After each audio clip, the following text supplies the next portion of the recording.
British Columbia is still burning, more than a month of this now. Wildfires destroying thousands of hectares of land, and the effect being felt way beyond Canada.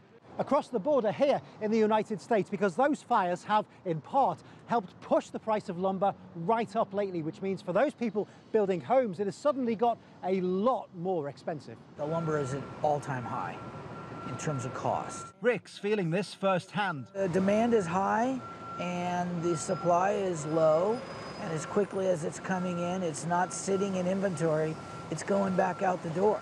And the money or lumber has to be sourced from somewhere, in a city where it seems there is a building site on pretty much every street right now.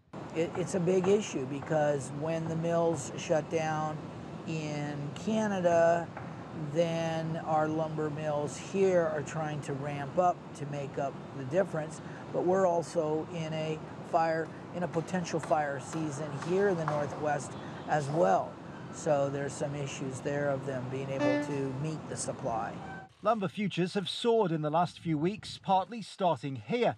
President Trump's administration in a trade spat with Canadian officials. Lumber dealers have run down their inventories, leading to wild price swings.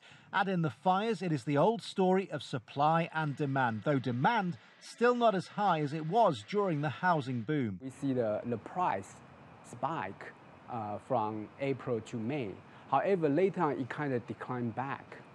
So you say, why is that? Because the short-term supply thing kind of impact the price rising.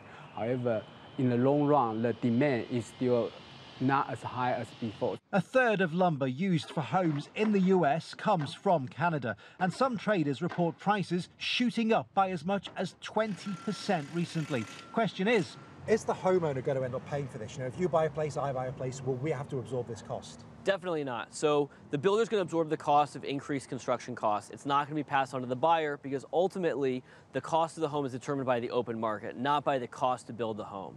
So if construction costs went up dramatically, it may limit the ability of builders to build homes, but until that happens, there won't be any change on your end. So bad news for those building homes, and of course, even worse news for those who have lost their homes. A trade spat and wildfires, the perfect storm, and one that is spreading. Lavelle, CGTN, Los Angeles.